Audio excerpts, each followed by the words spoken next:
Hi everyone, I am Chavi. Welcome back to my channel. In today's video, I'll be discussing about Article 13 of Indian Constitution. See, let me first tell you, this Article 13 is divided into 4 clauses, where first clause talks about pre-constitutional laws, second clause talks about post-constitutional laws, clause third talks about what exactly is the definition of law as far as Article 13 is concerned, and fourth clause has been inserted by 24th amendment of the Constitution. So let's discuss in detail. बात करते हैं article 13 clause 1 क्या कहता है. सो article 13 clause 1 यही कहता है कि जितने भी प्री कॉन्स्टिट्यूशन जो ऐसा तो नहीं है कि जब कॉन्स्टिट्यूशन बना तभी हमें पहली बार लॉज देखने को मिले थे या फिर तब हमने पहली बार लॉ नाम का कोई वर्ड सुना था, ऐसा नहीं था. कॉन्स्टिट्यूशन से पहले भी एक सेट ऑफ लॉज थे जो कि सिटीजन को जो है गवर्न करते थे, हमको गवर्न करते थे.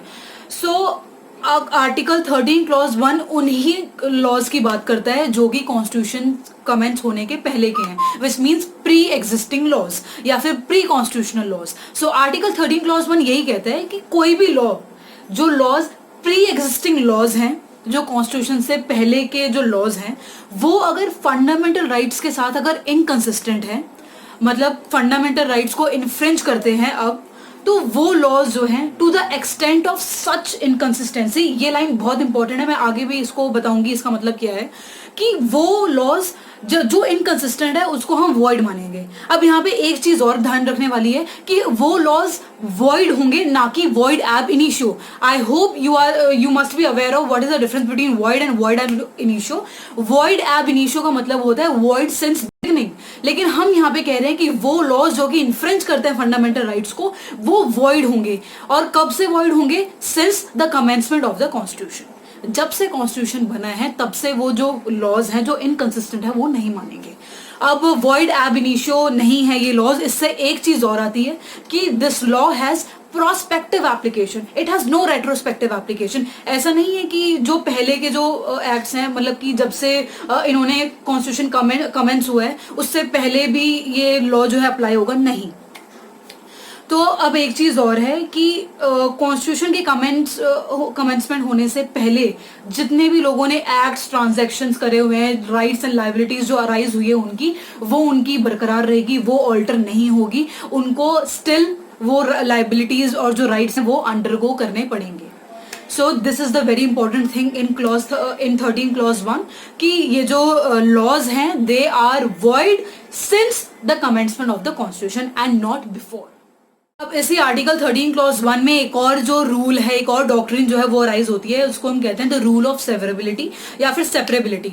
और ये रूल ऑफ सेपरेबिलिटी या फिर सेवरेबिलिटी यही कहता है कि अगर बाय चांस किसी एक्ट में, किसी प्रोविजन में अगर कोई ऐसा कोई प्रोविजन है किसी एक्ट में जो कि इनकंसिस्टेंट है विद द फंडामेंटल राइट्स, तो अगर मैं आपसे पूछूं क्या हम पूरे प्रोविजन को वॉइड मानेंगे या फिर सिर्फ उस प्रोविजन को हटा देंगे. सी, मैंने पहले भी बताया था कि आर्टिकल 13 क्लॉज 1 में क्लियरली मेंशन्ड है कि that law would be void to the extent of such inconsistency, which means कि जो भी इनकंसिस्टेंट पार्ट है, जो भी ऑफेंडिंग प्रोविजन है जो इन्फ्रिंज करता है फंडामेंटल राइट्स को, सिर्फ वही वॉइड माना जाएगा, पूरा का पूरा स्टैट्यूट वॉइड नहीं होगा.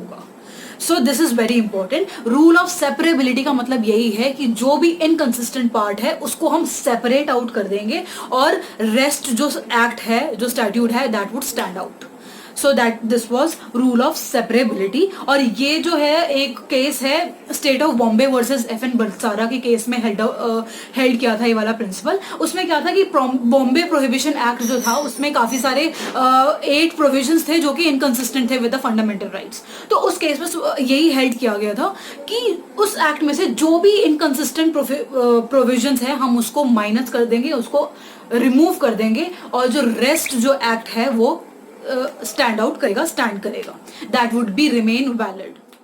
अब बात ये आती है कि कई बार ऐसा हो जाता है कि जैसे रूल ऑफ सेपरेबिलिटी में तो यही हो गया कि मैंने बताया था कि जो इनकंसिस्टेंट पार्ट है वो उसको हम सेपरेट आउट कर देते हैं. लेकिन कई बार ऐसे भी सिचुएशंस आ जाती है जहां पर दोनों जो इनकंसिस्टेंट पार्ट है और जो कंसिस्टेंट पार्ट है वो दोनों इतने एक दूसरे में मिक्सड अप होते हैं, इंटरमिंगल्ड होते हैं कि उसको हम सेपरेट कर ही नहीं सकते. अगर हम सेपरेट करेंगे तो वो जो कंसिस्टेंट पार्ट है वो इंडिविजुअली सर्वाइव कर ही नहीं पाएगा। तो उस केसेस में हम क्या करेंगे, तो उन केसेस में जिसमें वो इनकंसिस्टेंट और कंसिस्टेंट पार्ट इतने एक तरीके में एक दूसरे से मिक्सड अप हैं कि हाँ वो सेपरेट हो ही नहीं सकते, it is impossible for them to separate, तो इस केस में हम पूरा का पूरा जो प्रोविजन है, वो जो एक्ट है, वो हम उसको वॉइड डिक्लेयर करेंगे। So this was the rule of separability. अब नेक्स्ट आ जाता है द डॉक्ट्रिन ऑफ एक्लिप्स। अब ये जो डॉक्ट्रिन ऑफ एक्लिप्स का जो प्रिंसिपल है वो यही कहता है कि अगर कोई प्रोविजन जो है फंडामेंटल राइट्स को इन्फ्रेंच करता है, वायलेट करता है, ऑफेंडिंग प्रोविजन है, तो वो जो है इट इज नॉट नलिटी और वॉइड एब an issue, it just becomes अनएनफोर्सिएबल, वो इनऑपरेटिव हो जाता है।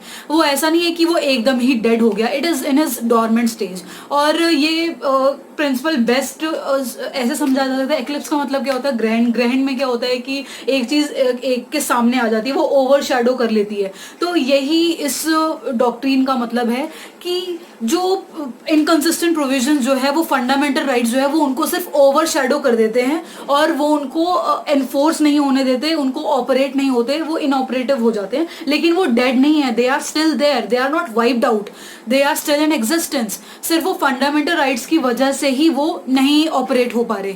और इसमें यही था कि अगर बाय चांस किसी अमेंडमेंट के थ्रू अगर फंडामेंटल राइट्स को मॉडिफाई या फिर वो जो इम्पेडिमेंट्स जो भी हैं वो अगर हटा देंगे तो वो प्रिंसिपल्स जो है वो दोबारा अपने जो है ऑपरेशन में आ जाएंगे, एनफोर्समेंट में आ जाएंगे।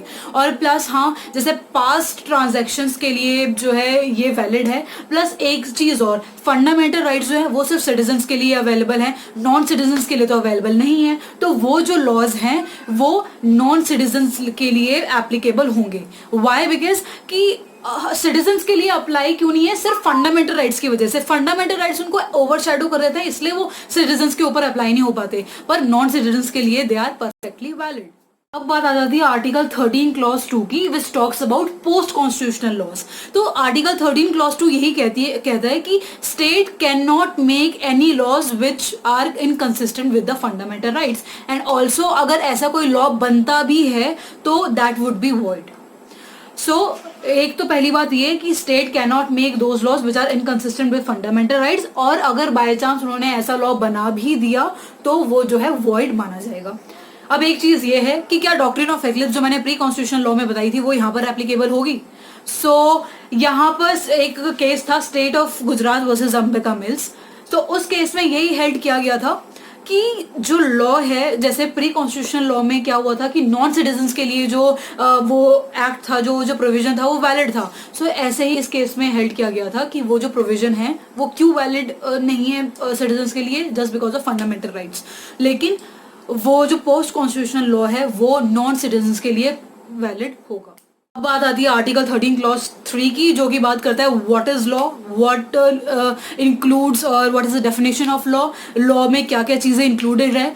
तो जो आर्टिकल 13 है उसमें ये लिखा हुआ है कि law includes ordinance, by laws, orders, customs, usages, ये सारी चीज़ें लॉ में इंक्लूड होंगी। प्लस हाँ, एक चीज़ नहीं इंक्लूड होगी, एक्सेप्शन है कि कोई भी अगर इंस्ट्रक्शन या फिर डायरेक्शन अगर गवर्नमेंट ने इशू करी गई है, किसके लिए, for the guidance of its officers, तो वो चीज़ें जो है वो इस लॉ के उसके अम्ब्रेला के अंदर नहीं फॉल करेगी, वो लॉ के अंदर नहीं इंक्लूड होगी। सो this was article 13 clause 3। Now comes article 13 clause 4। ये जो आर्टिकल 13 क्लॉज 4 है ये मोस्ट डिबेटेबल पार्ट है आर्टिकल 13 का। इसमें यही क्वेश्चन उठ रहे थे बार बार कि क्या आर्टिकल जो कॉन्स्टिट्यूशनल अमेंडमेंट है वो लॉ माना जाएगा या नहीं माना जाएगा।